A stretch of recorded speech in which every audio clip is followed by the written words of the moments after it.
The purpose of this video is to review the rules for multiplying integers that we went through in class. Okay, multiplying integers you'll find are usually easier than adding or subtracting them because there's some simple rules we can follow. When we're multiplying a positive times a positive, our product will be positive. If we're multiplying a negative times a negative, our product will actually also be positive. Okay, we say when the signs are the same, our product is positive. Okay, now when we're multiplying and our factors each have a different sign, so like a positive times a negative, we're going to get a negative product. Or if you flip it and do a negative times a positive, you'll also get a negative product. So let's take a look at what this looks like with a couple examples here. Alright, if I have negative 3 times 4, I just multiply 3 times 4 and I get 12, and then I see I have a negative times a positive, so my product is going to be negative. Let's say we have negative 3 times negative 4. Now we have a negative times a negative, so it's a positive, and 3 times 4 is just 12, so it's a positive 12. If I have negative 5 times 3, a negative times a positive is a negative, and 5 times 3 is 15. So negative 5 times 3 is 15. Now what happens if we have more than two numbers that we're multiplying? Well, let's try one. Let's do 2 times negative 3 times 10. Alright, in this case what we want to do is just multiply two of the numbers at a time. 2 times negative 3 is negative 6. And then we bring down our times 10, and 6 times 10 is going to give us 60, and since it's a negative times a positive, I end up with a negative answer.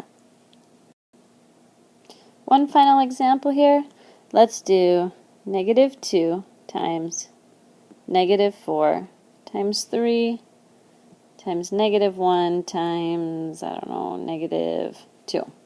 Alright, when we're multiplying this, we need to go just piece by piece.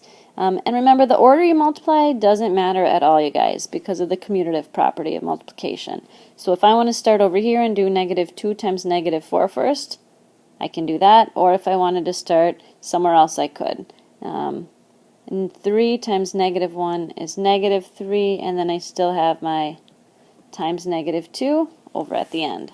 Okay, so now I'm going to do 8 times negative 3, and I got negative 24 times negative 2. 24 times 2 is 48, and a negative times a negative is a positive. So we get an answer of positive 48.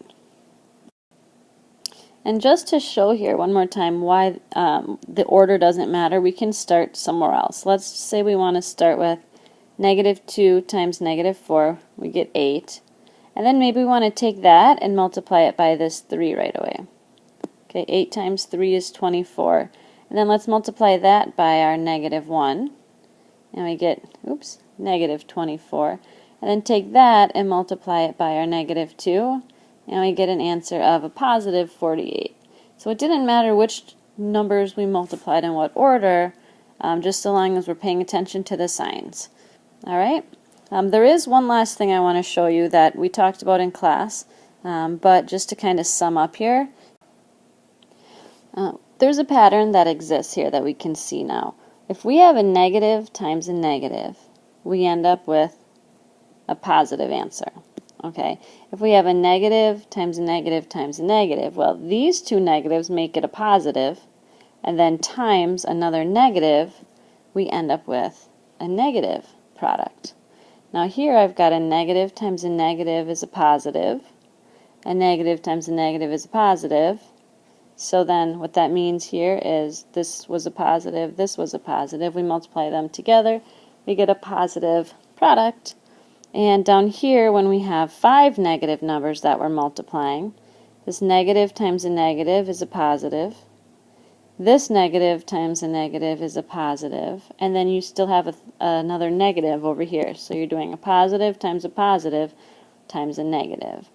These two make it a positive product times another negative, and we end up with a negative product here. So the pattern that we start seeing is that when we have an even number